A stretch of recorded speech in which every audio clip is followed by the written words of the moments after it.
Hello les accros de One Piece, c'est Silver et Copper. Bienvenue sur Raftelli, la chaîne dédiée à tout l'univers de One Piece. Aujourd'hui, la terreur a recouvert le monde d'un voile épais. Et même si à travers la nuit, les coups échangés se multiplient, ceux qui les reçoivent sont les héros de cette histoire. Tous tombent les uns après les autres, les 9 ombres vacillent, les sourires s'estompent, le trépas arrive. Certes, vous en conviendrez, on dépeint un tableau bien sombre des événements, mais ça représente totalement la réalité. Et dans tout ça, on est très heureux que les choses prennent une tournure insoupçonnée. On avait presque peur qu'Oda ait oublié le mot surprise. Mais là, c'est clairement pas le cas. Alors voyons tout ça en détail. Mais avant de commencer, petit rituel. Le jeu concours des 100K se précise de notre côté, et vous aurez sûrement le droit à des jeux concours sur Twitter et Instagram en plus. Et donc forcément, avec pas mal de lots à gagner. On prépare tout ça pour vous. Mais en attendant, jeune pirate sans drapeau, rejoins-nous dans cette grande aventure. C'est aussi simple qu'un abonnement pour toi, et pour nous, ça nous aide énormément. Mais place à la vidéo. Allez, c'est parti! Cette semaine, Oda continue avec ses petites illustrations. Et après Kid et les oiseaux, voici l'eau et le tigre. La première chose qu'on remarque, c'est qu'Oda les martèle bien comme des alliés. Même s'ils se prennent souvent la tête, cette génération est vraiment soudée. Bref, sur l'image, l'eau affine son esprit. Et il le fait tellement bien que le tigre inanimé du paravent se met à bouger. Ça, c'est la force d'un esprit imaginatif. Clairement, on ne voit pas de grosse interprétation à faire là-dedans. Le tigre a Dansal se battant déjà contre Jinbei. Mais si vous en avez une, dites-le nous en commentaire. Première vraie page jusqu'Anne. Le crâne avance inexorablement vers son objectif, la capitale des fleurs. Alors qu'une ombre tombe de son sommet, c'est Luffy. Celui-ci est inconscient et plonge littéralement vers les tréfonds de l'océan. Kaido, quant à lui, se plaint. Comme toujours, il est heureux que son adversaire ait pu revêtir le haki des rois, mais sa manipulation restait à désirer. Son Gomu Gomu n'était pas assez puissant. Et il ajoute ces mots. Alors toi non plus, tu n'as pas pu devenir Joy Boy. Observation numéro 1. Alors là, ça commence très fort. L'histoire avance, Luffy ne se réveille pas. Il a presque atteint la mer, et cette fois, il ne s'en sort pas in extremis. Pas de Gear 5, pas de rattrapage, en tout cas pour le moment. Et ça, c'est du suspense. Ça, c'est du vrai Kaido. Ça, c'est du vrai empereur. Si Luffy s'était relevé et l'avait battu, on aurait été forcément déçu. Après tout, c'est la créature la plus puissante au monde. Observation numéro 2. Kaido parle de choses étonnantes. La première, la moins intéressante, c'est le Gomu Gomu no. Il ne finit pas sa phrase. Ça veut dire que Luffy a utilisé une nouvelle technique, ou c'est le Red Rocks avec le Haki des rois? Ça nous étonnerait fort qu'il n'ait pas utilisé quand même. Il faut tout tester avant de tomber. Observation numéro 3. La deuxième surprise, c'est la phrase sur Joy Boy. Kaido vient de confirmer que c'est un titre, qu'on devient Joy Boy, et ce n'est pas une personne à part. En tout cas, pas maintenant. Et ça sent la fin du mystère. Momonosuke est en train de lire le journal de son père. Kaido connaît la vérité. Yamato l'a déjà lu. On a hâte de voir ça. Hypothèse numéro 1. Kaido, au-delà d'être un méchant hors norme, a tout vécu sur cette terre. Il était avec les Rocks, a combattu Roger, connu l'existence des poneglyphes et surtout des poneglyphes rouges. Il était déjà empereur avant la destruction d'Ohara, à l'époque où beaucoup plus de personnes savaient lire les poneglyphes. Tout ça, ça montre une seule chose, il connaît forcément des brides de l'histoire. Il a une vague idée de qui est ou qui peut être Joy Boy. Finalement, il n'est pas qu'une simple brute. Hypothèse numéro 2. Et si Rocks voulait pas seulement devenir le roi du monde, mais aussi Joy Boy? S'il pensait que c'était son destin, on le sait, c'était un homme instruit. Et c'est peut-être en martelant son but à son équipage que Kaido a appris les secrets de ce titre. Comment devenir Joy Boy? Et à en croire ses paroles, il faut déjà être le plus puissant du monde. Donc forcément, le battre. Hypothèse numéro 3. Ce n'est pas une vidéo théorie, mais cette phrase veut dire tellement de choses. On va sûrement faire une vidéo là-dessus très bientôt. Et si tout l'équipage de Rocks attendait ce fameux Joy Boy, exactement comme Roger, mais eux, ils seraient le dernier obstacle avant son avènement. Ce qui expliquerait que Kaido, Big Mom, Barbe Blanche ne s'étaient jamais attaqués entre eux. Leur but secondaire n'était pas si différent. Mais ça, c'est à peaufiner. Toujours au sommet du crâne, une nouvelle arrive aux oreilles de Kaido. Boa Wang annonce qu'ils ont localisé Momo. L'empereur jubile. Il annonce qu'il arrive. Mais surtout, il demande à sa secrétaire d'annoncer à toute l'île le résultat du combat. Au deuxième étage, Yamato avance en massacrant les gifters. Ses menottes ont disparu et tout le monde s'en aperçoit. Et il crie à haute voix. Je suis Oden! La libération est totale. Au premier sous-sol, une Maryse observe Shinobu et Momo. Mais celui-ci lit le carnet de son père et annonce que d'après ce qu'il dit, il ne doit pas mourir. Mais d'un coup, un mal de tête fulgurant le prend.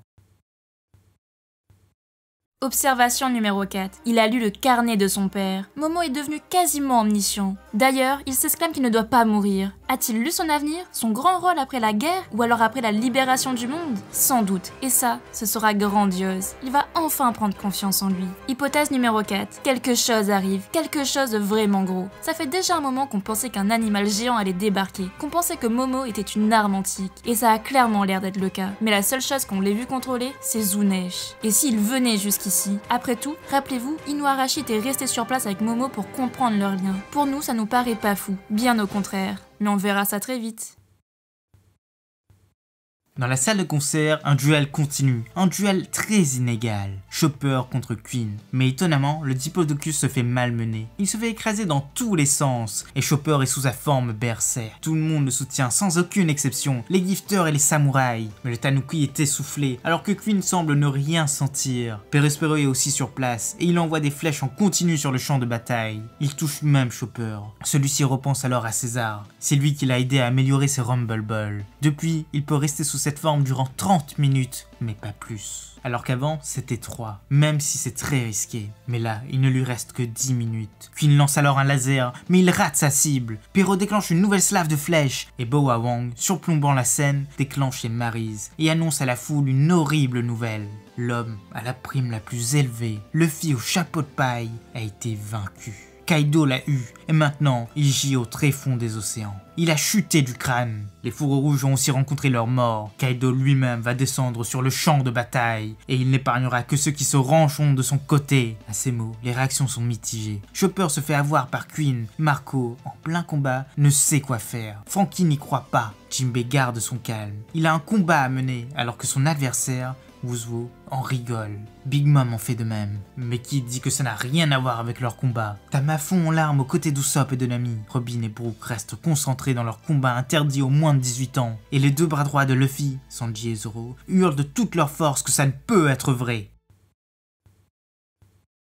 Observation numéro 5. Voici un très beau tour d'horizon, et on voit les différentes réactions. Mais surtout, Luffy a vraiment touché l'eau, et il coule comme une enclume. Ça, c'est vraiment choquant. Hypothèse numéro 5. À ce stade, il n'y a plus grand monde qui peut le sauver. Déjà, on élimine la plupart des utilisateurs du fruit du démon. Alors pour nous, il nous reste 4 personnes. La première, c'est Momo. On sait qu'il a un clone du fruit de Kaido, le fruit du poisson, modèle dragon azur. Or, on ne sait pas si celui-ci peut aller dans l'eau. En tout cas, Kaido aurait très bien pu se suicider facilement en se noyant s'il l'avait pu. Mais il ne l'a jamais fait. Deuxième possibilité, Jinbei. Mais là on l'a bien vu, il s'éclate avec Wuzuo. Il est loin d'être sorti d'affaire. Autre possibilité, des monstres marins ou Zunesh. Après tout, Momo a bien entendu quelque chose. Et s'ils étaient venus sauver Joy Boy? Et enfin, Yamato. C'est le seul qu'on n'ait pas vu dans ce tour d'horizon. Et si son fruit lui permettait aussi de le faire? Et s'il était déjà en chemin? Dans l'entresol, Kanjuro avance lentement vers Momo. Surtout que celui-ci vient d'être retrouvé par Kinemon et Kiku. Mais chacun d'eux ne comprend pas ce qui arrive à Momo. C'est alors que Shinobu aperçoit la Maryse et comprend que la situation va se compliquer. Mais l'horreur des fourreaux rouges se reproduit. Un clone d'Oden arrive dans la salle et se fait passer pour le défunt. Momo sort un instant de sa torpeur, mais Kiku comprend tout de suite et se jette sur le pantin, lui criant sa haine et son désespoir. Mais la chose continue et évoque les souvenirs du passé, la jeunesse de Kiku et d'Izu, ce qui suffit à la faire hésiter. Et en un éclair, elle se fait transpercer. Tout est fini pour elle. Elle n'a pas réussi. Kanjuro arrache alors son masque et rigole de la situation. Il s'est vengé de la blessure mortelle qu'il a reçue. Kinemon attrape alors son ami qui s'effondre et recueille ses derniers mots sur l'ouverture du pays. Et sans aucune hésitation, Kinemon dégaine ses sabres et tranche son ancien allié. C'en est fini de Kanjuro. Et ce monstre lâche. Oui, il n'y a pas mieux que toi pour tirer le rideau sur ma scène. Après tout, nous étions les meilleurs amis, tout en s'écroulant. Observation numéro 6. Mais la violence de cette scène, la tristesse de leur fin, tout ça, c'est vraiment du grand art. On a tout dans cette scène, et nous, ça nous a tiré quelques larmes. Oda a vraiment su transcrire le drame des fourreaux rouges, leur combat perdu d'avance, leur sacrifice tellement mélancolique. Et ça, c'est inouï. Observation numéro 7. Kiku est celle qui se fait le plus martyriser, d'un point de vue psychologique tout d'abord, puis physiquement. C'est elle qui a le plus de séquelles, et si elle survit, elle sera l'emblème de la maturité de l'œuvre, l'emblème que les séquelles des batailles subsistent bien après, comme un rappel de cette guerre.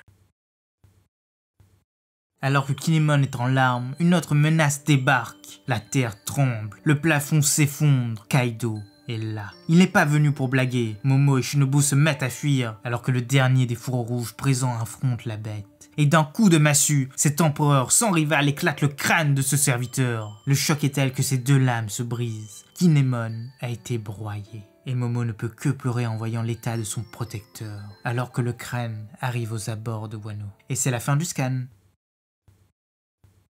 Observation numéro 8. Que s'est-il passé dans ce scan? Mais que s'est-il passé? Onigashima a pris une nouvelle expansion, un nouveau tournant. Certes, on sait que l'Alliance gagnera, c'est un shonen après tout, mais la vraie excitation, elle est là. Tout semble contre eux, les alliés tombent les uns après les autres, et tout s'emballe. Observation numéro 9. Kinemon, ou le foreshadowing venu de l'au-delà. Il se retrouve réduit à une paire de jambes, et c'est comme à Punk Hazard. Mais là, forcément, c'est en bien plus violent. Certes, on mise sur le fait qu'il s'en sortira, mais pas maintenant. Là, il est mis hors d'état de nuire. Observation numéro 10. Voilà le Kaido que tout le monde attendait. Voici le vrai démon, celui qui n'épargne personne, qui fait gronder les cieux et ébranle la terre, la chose la plus puissante au monde.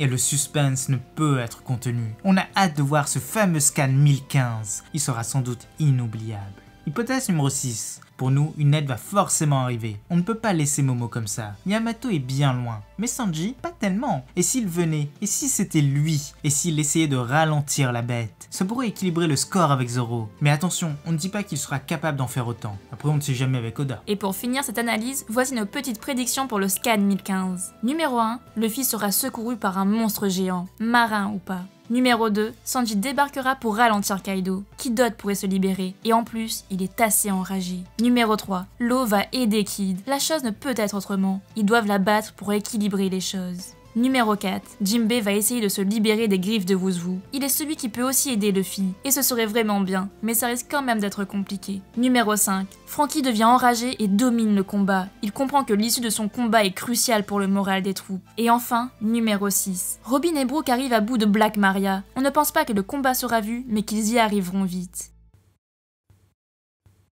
Voilà, c'est déjà la fin de cette vidéo. On espère que ça vous a plu. Et surtout, laissez-nous votre avis en commentaire. C'était Silver et Copper pour After Lille. À bientôt les accros de One Piece.